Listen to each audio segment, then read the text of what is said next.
They see my disability, I see my ability. They call me disabled, I call myself differently abled. There are some incidents that happen in your life. Those incidents break you, deform you, but they mold you into the best version of you. And the same thing happened to me. I was 18 years old when I got married. My father wanted me to get married. And all I said was, if that makes you happy, I'll say yes. And of course, it was never a happy marriage. Just about after 2 years of getting married, I met a car accident. Somehow my husband fell asleep and the car fell in the ditch. He managed to jump out, saved himself. I'm happy for him. But I stayed inside the car and I sustained a lot of injuries. The list is a bit long, don't get scared. The wrist was fractured. Shoulder bone and collarbone were fractured. My whole rib cage got fractured. And because of the rib cage injury, lungs and liver were badly injured. I couldn't breathe. I lost urinary bowel control. That's why I have to wear the bag wherever I go. 3 vertebrae of my backbone were completely crushed. And I got paralyzed for the rest of my life. I finally ended up in a hospital where I stayed for 2.5 months. I underwent multiple surgeries. One day, doctor came to me and he said, well, I heard that you wanted to be an artist, but you ended up being a housewife. I have a bad news for you. You won't be able to paint again because your wrist and your arm are so deformed, you won't be able to hold a pen again. Next day, doctor came to me and said, your spine injury is so bad, you won't be able to walk again. Because of your spine injury and the fixation that you have in your back, you won't be able to give birth to a child again. That day, I was devastated. I asked my mother, why me? And that is where I started to question my existence. Why am I even alive? And that is where I realized that the words have the power to heal the soul. My mother said to me, this too shall pass. God has a greater plan for you. I don't know what it is, but He surely has. And in all that distress and grief, somehow or the other, those words were so magical that they kept me going. One day I asked my brothers, I know I have a deformed hand, but I'm tired of looking at these white walls in the hospital and wearing these white scrubs. I'm getting tired of this. I want to add more colors to my life. I want to do something. Bring me some colors, bring me some small canvas. I want to paint. So the very first painting I made was on my deathbed, where I painted for the very first time. It was not just an art piece or just my passion. It was my therapy. And then I was discharged and I went back home.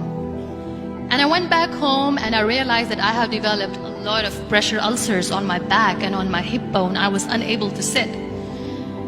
There were a lot of infections in my body, a lot of allergies. So doctors wanted me to lie down on the bed straight for not 6 months, for not 1 year, for 2 years. I was bedridden, confined in that one room, looking outside the window, listening to the birds chirping, and thinking maybe there will be a time when we'll be going out with the family and enjoying the nature.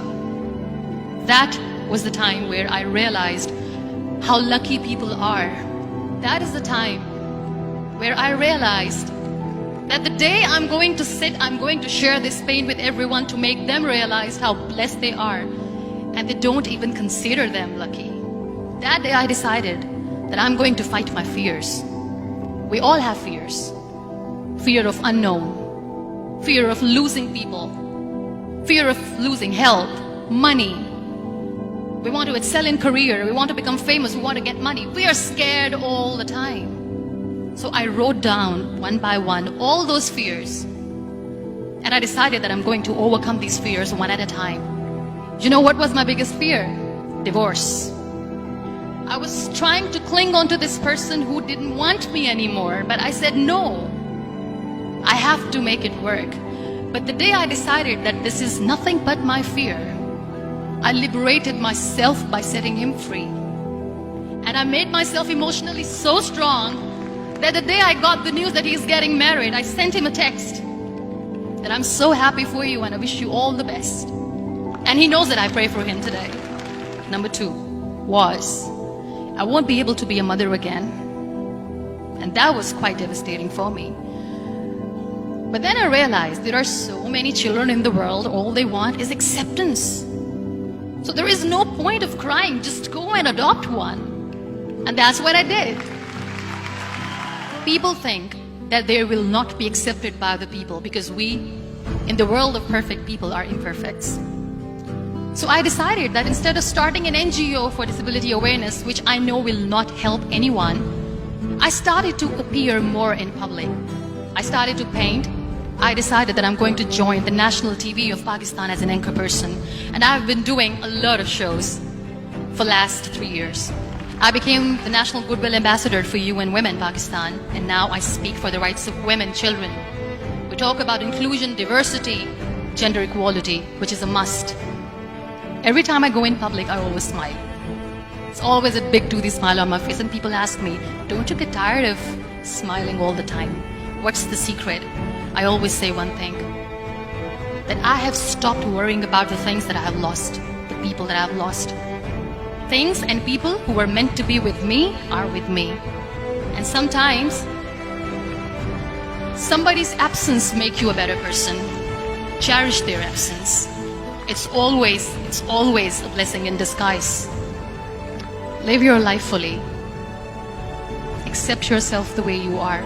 Be kind to yourself. Be kind to yourself. I'll repeat, be kind to yourself, and only then you can be kind to others.